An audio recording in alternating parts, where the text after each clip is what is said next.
רבותיי, אנחנו נמצאים ימים ספורים לפני חג השבועות, וידוע שחג השבועות הוא חג מתן תורה, ובחג הזה ישנם כמה וכמה עניינים שצריך לדון עליהם ולדבר עליהם, אבל אני רוצה להאריך בזאת, מכיוון שאני בטוח שהרבנים שמדברים על דברי ההלכה מדברים על הדברים הללו, ואולי ניגע בכמה וכמה פרטים. בראש ובראשונה, השנה, שנת תשס"ט, חל ערב חג שבועות ביום רביעי, יום חמישי, ביום שישי חג השבועות, ולכן עושים עירובי תבשילין כדי שיתאפשר לנו להכין מיום טוב לשבת. לכן חשוב מאוד שכל אחד ישים לב להכין עירובי תבשילין בערב חג שבועות, כאשר לוקחים שני תבשילין, אפשר כריך, לשים בפנים חתיכת עוף או איזושהי ביצה, ולערב, לומר את הנוסח של העירוב. בזה העירוב יהיה מותר לנו לבשל, לאפות, להטמין, כמו הנוסח שמופיע בסידורים, ורק מי ששכח באונס יכול לסמוך על העירוב תבשילין של הרב המקומי, רב העיר. אבל חשוב שכל אחד אפילו ישים לו מדבקה, ישים לו איזה שלט על המקרר, לא לשכוח לעשות עירוב תבשילין. הדבר נוסף שנוהגים בכל עדות ישראל, להישאר ערים כל הלילה בליל חג השבועות. ומדוע נשארים ערים כל הלילה? כדי ללמוד ולהגות בתורה הקדושה. הזוהר הקדוש מפליג בשבח אלו שיושבים ולומדים ועוסקים בתורה כל הלילה ומדירים שינה מעיניהם, יושבים ולומדים בתורה, נוחלים גם העולם הזה וגם העולם הבא, אשריהם ואשרי חלקם. מדוע נשארים כל הלילה ערים? כדי לתקן על בני ישראל. עם ישראל באותו יום שהיו אמורים לקבל את התורה, לילה לפני כן ישנו, והיו צריכים להעיר אותם כדי לקבל את התורה. לכן אנחנו באים ומתקנים זאת עכשיו, כאשר אנחנו נשארים כל ליל חג השבועות ערים ויושבים והוגים בתורה. אבל צריך אדם לדעת, וזה אני אומר כמעט מדי שנה, צריך אדם לדעת, רבותיי, מה עיקר ומה טפל. עניין של לימוד בליל חג השבועות זה דבר טוב, דבר ראוי, ודבר שצריך לעשות. אבל אם זה יבוא על חשבון מחרת, כלומר למחרת בבוקר, רבותיי, יש תפילת שחרית, יש קריאת שמע, יש קריאת עשרת הדיברות, קריאה בתורה, יש הפטרה, יש אזהרות. אז אם אדם חס ושלום יבוא להתפלל שחרית ויבוא וינקר, יתחיל לעשות ככה בראש, ינקר, יצא שכרו בהפסדו. רבותיי, תפילת שחרית זה העניין החשוב. הלימוד זה מנהג טוב, מנהג טוב לשבת ולהיות ערים. אבל אם אדם יודע שזה ייצור הפסד למחרת הבוקר, או שחס שלום עלול לעשות לו איזה בעיות בשלום בית, הוא יגיע ב8, אשתו רק התעורר לפני שעתיים, עזבי אותי, אני עייף מהלימוד, עזבי, עכשיו אני הולך לישון, עזבי, ישן עד 2. יוצר בעיות בתוך ביתו, אוי ואבוי. לפי כך אדם צריך לדעת, אם הוא יכול להחזיק מעמד כל אותו לילה, ישב וילמד ויגיע הביתה למחרת, והכל יהיה בסדר, והוא יעזור, וכן, אשתו תגיד לו ברצון, בוא תישן מ-11 עד 2-3, עכשיו תדע, אבל לא יראה לפני ביתו, הנה אני עייף, שעתי כל הלילה, עכשיו אני עייף. ילדים הקטנים שומעים, לימוד בלילה הוא מעייף, הוא יגדל, אתם יודעים כבר מה המשך. אם אבא אומר שהלימוד מעייף, אז הלימוד מעייף, איזה לימוד תורה זה? לכן רבותיי, ישים האדם לב, יגיד האדם מה עיקר מה טפל, יכול להחזיק, יישן בצהריים שלפני כן, יכול להחזיק מעמד, בכבוד, יישאר. אם יודע שלמחרת תפילה והזהרות ומוסף וכל מה שצריך, מקיים אותם. אבל אם לא, עדיף יישאר עד 1, 2, ילך לישון, יקום ב5:30, 6, 7 לתפילה, ואז יעשה את הדברים שהם עיקר.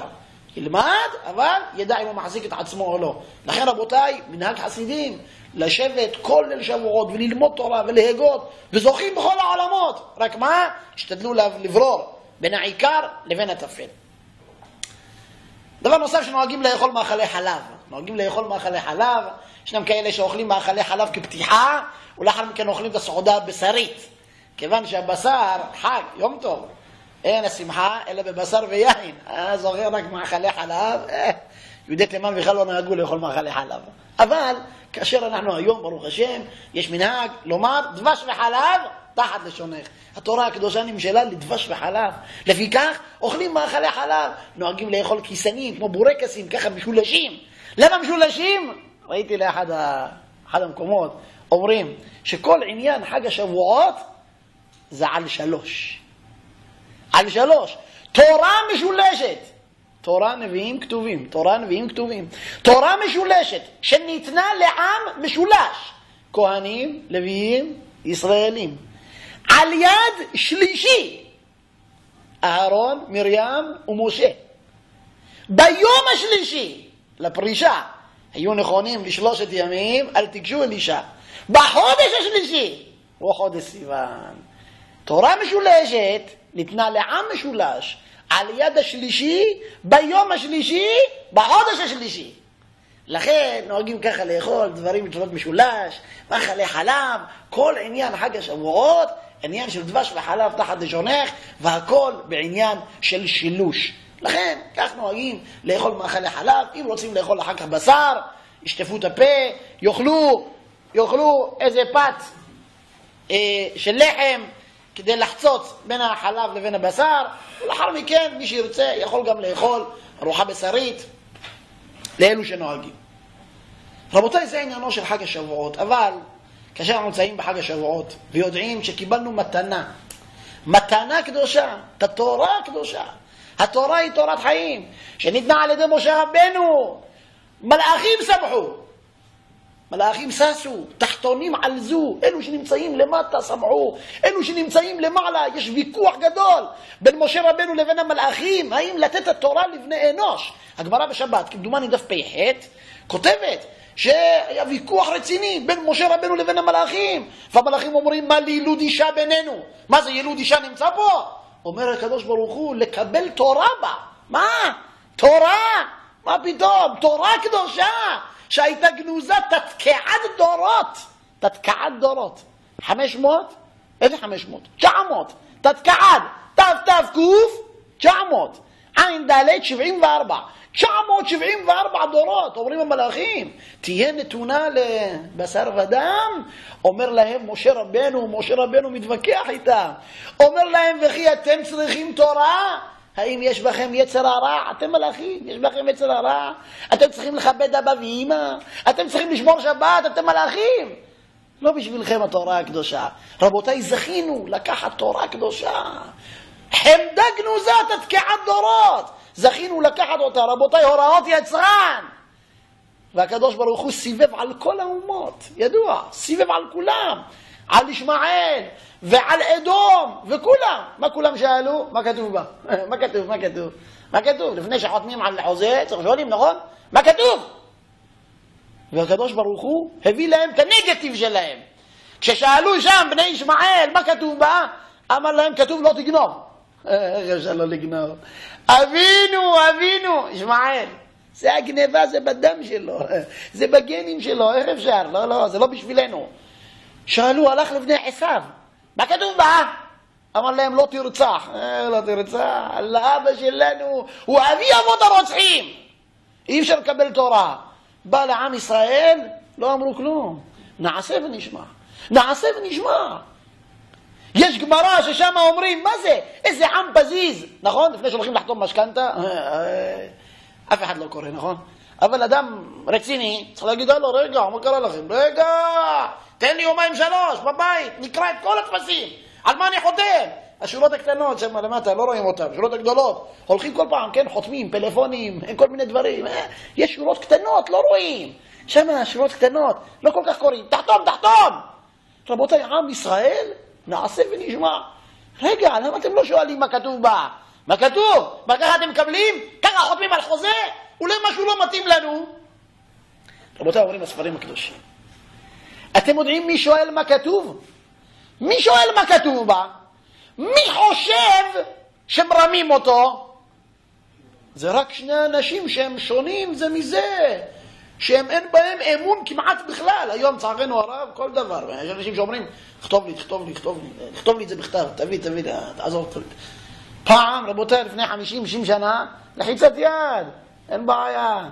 על האומרה כי החג, מה אתה אומר? זה הקבלה. המילה, היום, צערנו הרב, הכל בכתב. לא בכתב, גם צלמים היום.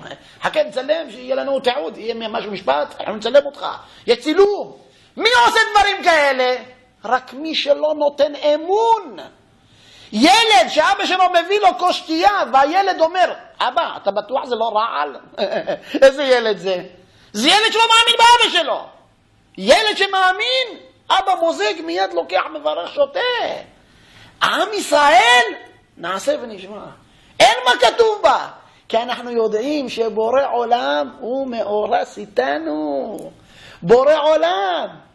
פתחינה לי, רעייתי, יונתי, תמתי. אומר המדרש, אל תקרא תמתי, אלא תאומתי.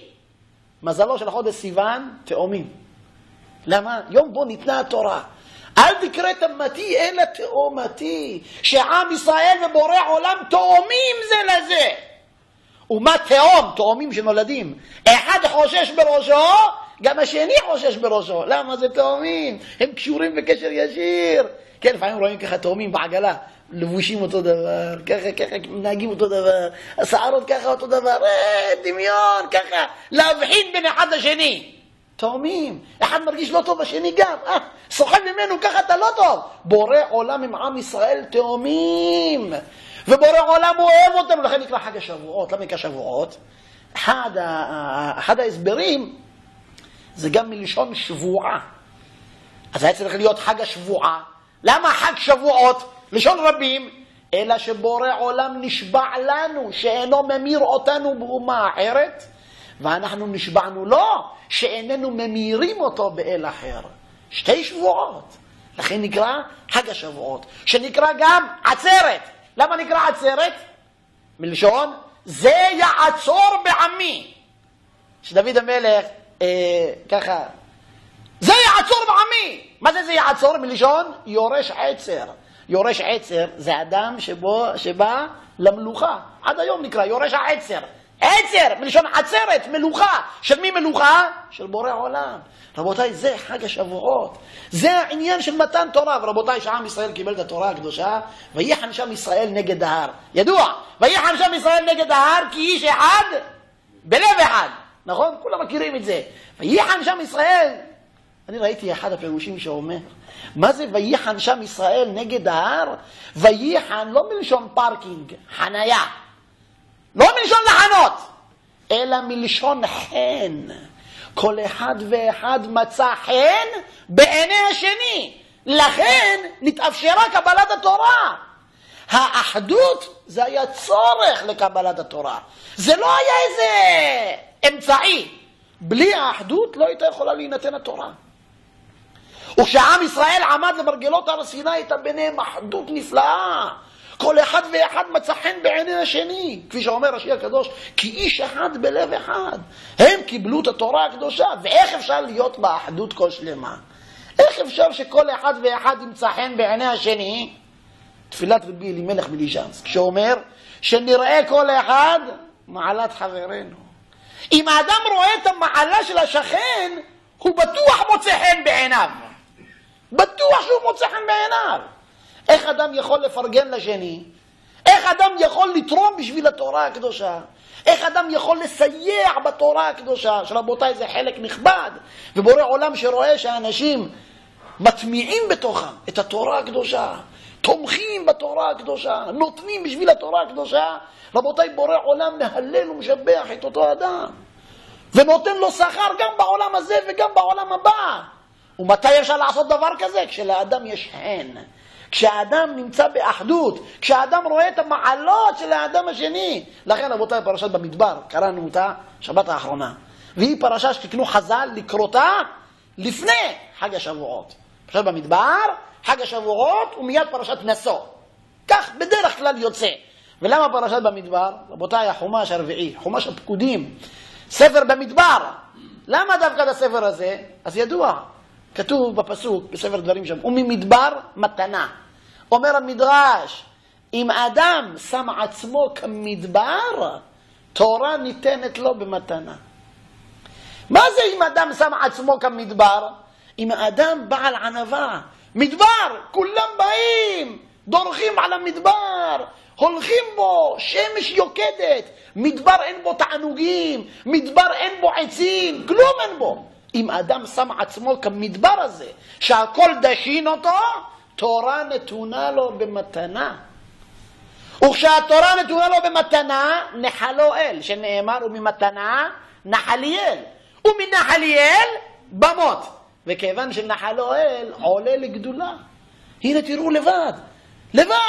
אם אדם שם עצמו במידת הענווה, מידת הפשטות, כמו המדבר הזה, תורה נתונה לו במתנה. והאיש משה ענב מאוד. מכל האדם אשר על פני האדמה. אתם יודעים, ראיתי סיפור באור דניאל, שמספר על רבי אליהו לופיאן.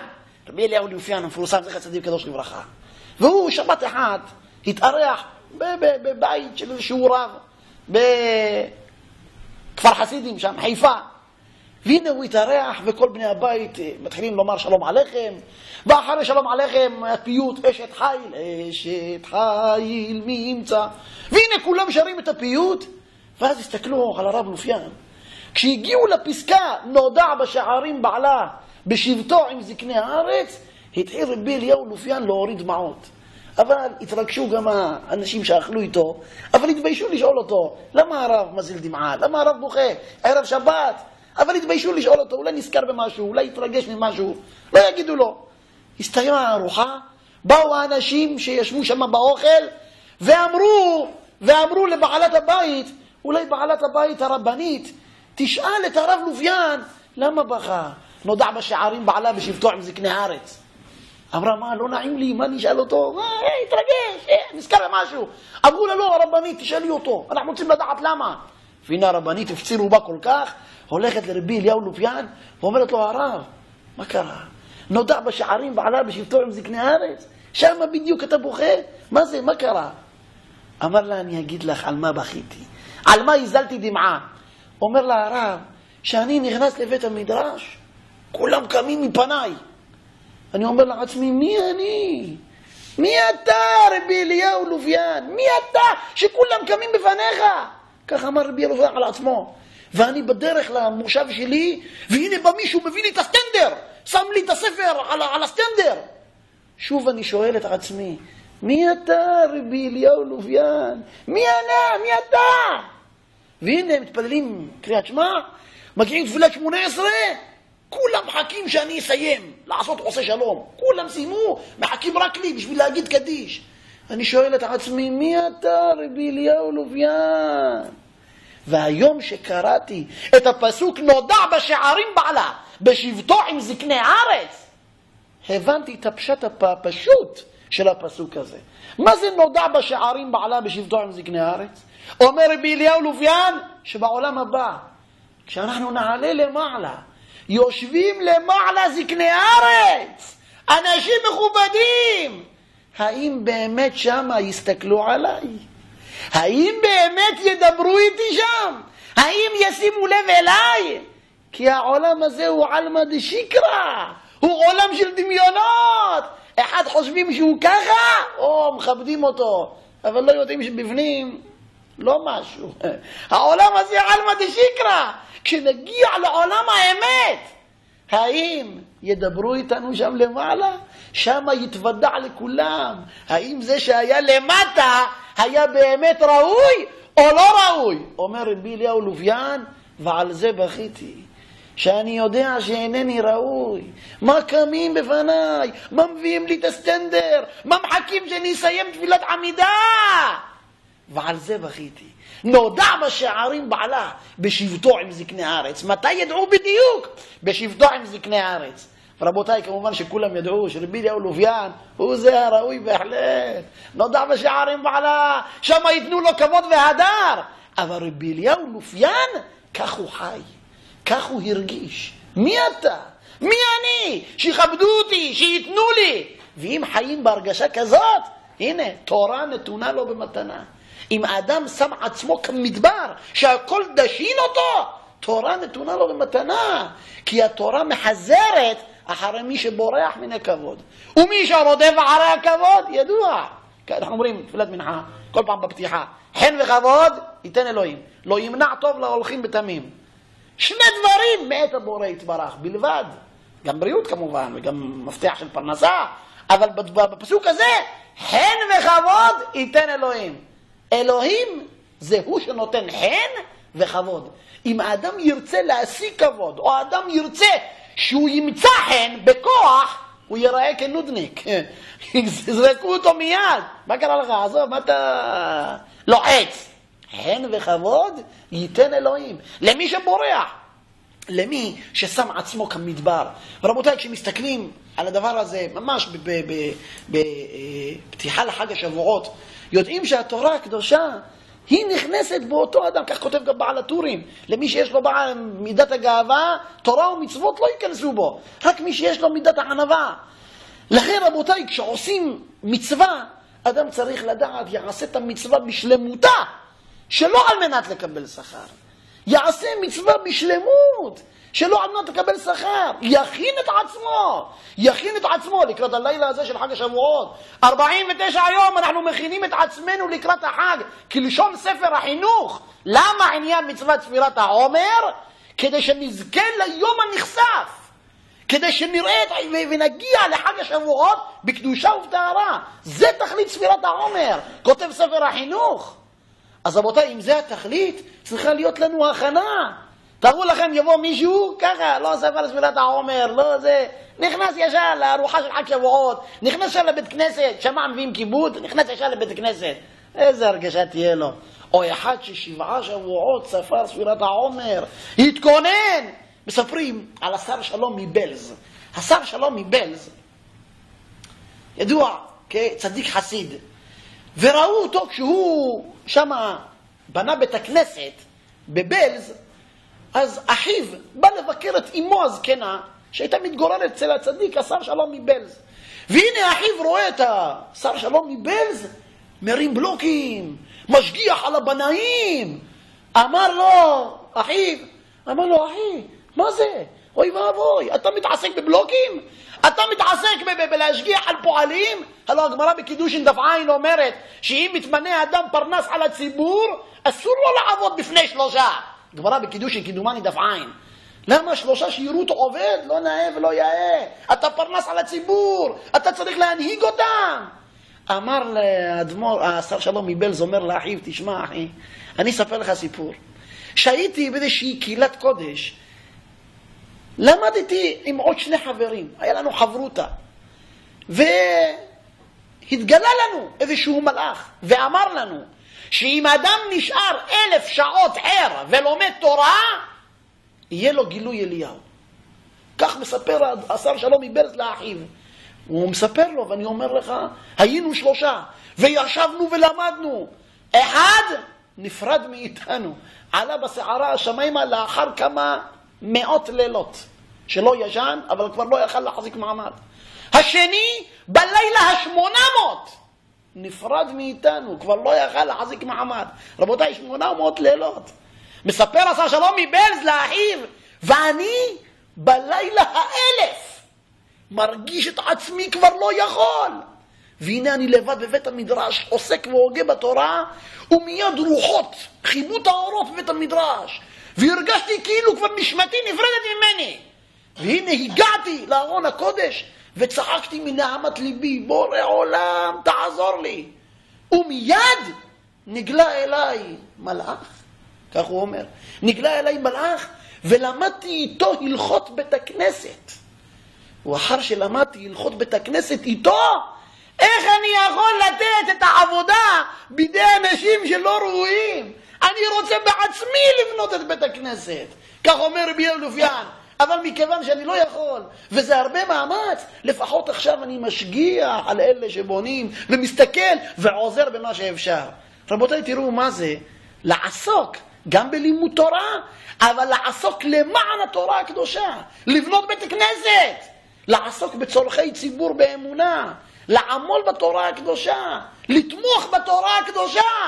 איזה דברים ואיזה שכר יש לכל מי שעושה דברים כאלה, ובמיוחד למי שהוגה ועוסק בתורה הקדושה, שהנה אנחנו נמצאים לפני חג השבועות. לכן רבותיי, ידע האדם שכל מצווה ואדם עושה, בורא עולם נותן לו על זה שכר. הלא ידוע תנא דבי אליהו, ספרו של אליהו הנביא, שם מספר על למה דבורה הנביאה זכתה להיות שופטת.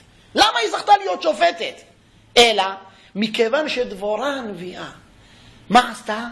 הביאה לברק בן אבינועם, שהיה בעלה, כן? ברק בן אבינועם, הביאה לו, עשתה לו פתילות, שאת הפתילות הללו, ברק בן אבינועם ייקח שמה למשכן, ויעירו את הפתילות הללו. לכן כתוב, ודבורה נביאה, אשת לפידות. ברוך השם, זכינו להוציא דיסק, הספר שופטים כולו, שם בפרוטרוט אני מתאר שם את אותו פרק של דבורה, וברק בן אבינועם, שם כתוב דבורה נביאה, אשת לפידות. למה נקרא ברק בן אבינועם לפידות? כיוון שהיה מכין את הפתילות למקדש. סתן אדוויליהו אומר שדבורה הנביאה השקיעה בהכנת הפתילות, והפתילות היו כל כך עבות שמשכו מאוד שמן והאירו בצורה נפלאה את המשכן. אמר הקדוש ברוך הוא לדבורה, את רוצה להרבות את אורי ואני ארבה את אורך. לפיכך זכתה להיות מנהיגה דבורה הנביאה. רבותיי, העניין של הכנת הפתילות זה דבר קשה? לא. הכנת פתילות דורשת מסירות נפש? לא. אז למה זכתה? למה זכתה להיות מנהיגה? על ההתאמצות שלה. האדם שמתאמץ, אפילו עושה משהו קטן, שלא דורש מאמץ עילאי, לא דורש מסירות נפש. רבותיי, מיד בורא עולם נותן לו וי, נותן לו שכר. זכתה דבורה להיות שופטת. ואולי רק סיפור אחרון לסיום. בעניין הזה של ההשקעה בעשיית המצוות, ידוע 70 פנים לתורה. 70 פנים לתורה כמניין 70 שנותיו של האדם. כל שנה האדם כביכול לוקח איזה משהו מהתורה הקדושה. ידוע שבחג השבועות זוכה האדם להערות של לימוד התורה. כל שנה בחג השבועות זה הזמן לקבלת התורה, כפי שהייתה שם בסיני. לא ידוע, משה רבנו, נכון? שהוא שם בתיבה, משה רבנו נולד בזין באדר, נכון? שם כתוב, ואחר כך כתוב, ולא יאכלה עוד את ספינו, אמו. לא יכלה עוד להצפין אותו, מה עשתה? ותיקח לו תיבת גומה ותחמרה בחמר ותשם בית הילד ותשם בסוף על שפת היור. משה בנו זה בזין באדר. לפני שכתוב ולא יכלה עוד את ספינו, כמה חודשים הוא היה אצל אמא שלו? 3 חודשים. מזין באדר, 3 חודשים בדיוק, זין בסיוון. זין בסיוון. בדיוק יום קבלת התורה. ולא יכלה עוד את ספינו. אי אפשר כבר להצפין את זה. היהודי בחג השבועות מוציא את הדברים החוצה אוטומט. כשהוא יושב ועוסק בתורה, זה יוצא לו בצורה אוטומטית. סיפרו על אחד נערים, שברוך השם בהגיעו לגיל 18, 19, 20, עזב את כל העולם שלו החילוני, וברוך השם חזר בתשובה והתחזק ולמד הכל. ההורים שראו שהוא ככה עזב את החיים והחליט להתחזק ולחזור בתשובה, הדירו אותו מנכסיהם. אמרו לו, ככה? אתה רוצה ללכת להיות בעל תשובה? שום פרוטה לא תקבל מאיתנו. הילד מסכן, לומד בישיבות הקדושות. והנה הגיע הרגע לשידוכין, להשתדך איתו, שברור בעזרת השם יקים את ביתו בישראל. והנה, כבר הרבנים ככה רוצים להקים בית בישראל. ויום אחד הרבנים מקבל טלפון. אומר לו, שלום, אתה הרב של פלוני אלמוני? אומר לו, כן. תגיד לי, נכונה השמועה שהבחור משתדך? אמר לו, כן, נכון. אומר לו, תשמע, אני רוצה לומר לך, החתונה, הבגדים והדירה עליי. מה? אני רציתי להגיד לך שההורים שלו הדירו אותו מנכסיהם, לא רוצים לשלם לו פרוטה. ואתה אומר לי, החתונה, הבגדים והדירה עליך? מי אתה? מי אתה? אתה קרוב משפחה שלו? הוא אומר לו. אז מה? איזה זכות לקבל טלפון כזה? מה זה? מה קרה? הוא אומר, אני אגיד לך מה קרה. אני גבאי בית כנסת. אותו בית כנסת בשכונה של אותו נער, שכונה חילונית לגמרי. כשהנער הזה היה בן 12, לפני 8 שנים, אולי קצת יותר, לפני 10 שנים, הוא היה כבר בן 22. יום שישי היה, והמנקה של בית הכנסת לא הגיע. ולא ידעתי אם ינקה את בית הכנסת. אני חלוש ואני לא כל כך יכול. יצאתי החוצה לפתח בית הכנסת, והסתכלתי בין העוברים והשבים.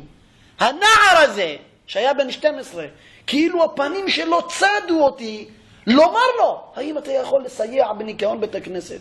עצרתי אותו, הוא היה בלי כיפה. ואמרתי לו, ילד, אתה יכול בבקשה לעזור, המנקה לא בא. אתה יכול לנקות ואני אשלם שכרך. בוא תנקה את בית הכנסת.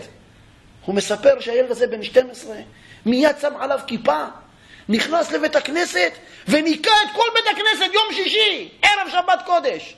סיים לנקות את בית הכנסת, הגבאי הזה מספר לאותו רב, אמרתי לו, כמה מגיע לך? אמר, שום דבר, אני לא רוצה כסף. ואוי ואבוי לך אם תיתן את בית הכנסת שמישהו אחר ינקה. הכל על אחריותי, אני רוצה לנקות את בית הכנסת. 6 שנים ניקה הילד הזה את בית הכנסת עד שהתגייס בן 18. מספר אותו אדם שהתקשר לרב, ובן 18 יותר לא ראיתי אותו כי הוא התגייס לצבא. ועכשיו שאני שומע שהוא התחזק וההורים שלו הדירו אותו מנכסיהם, אני מודיע לך, הבגדים, הדירה והחתונה עליי, הכל עליי, אני משלם. אומרים שם, הנה תראו, ילד שהיה חילוני אבל קיבל על עצמו משהו בעבור התורה הקדושה, ניקיון בית הכנסת, תראו לאיזה שכר זכה, שאותו גבאי ייתן לו הכל, את החתונה, את הדירה, את הבגדים, הכל שילם עליו. קל וחומר בן בנו של קל וחומר, כאשר אנחנו מודעים לדברים, הוא היה חילוני באותם ימים, למרות אולי שעשה עבירות, הניקיון של בית הכנסת עמד לו כזכות, כזכות, לעוד כמה שנים, 6 שנים תמימות ניקה כל שבוע בית הכנסת. תראו הזכות הזאת איך נשמרה. לכן ידע האדם שבעשיית מצוות, כל מצווה שאדם עושה, מקבל עליה אבי, מקבל עליה שכר. יעזור השם, עזרת השם, שניכנס לחג השבועות בקדושה ובטהרה, ניכנס לחג השבועות באחדות, נרכוש בעזרת השם את מידת הענווה, בעזרת השם שבורא עולם יראה את כל זאת, ימסור לנו את התורה הקדושה, בעזרת השם יביא משיח בן דוד, מרב ימינו אמן.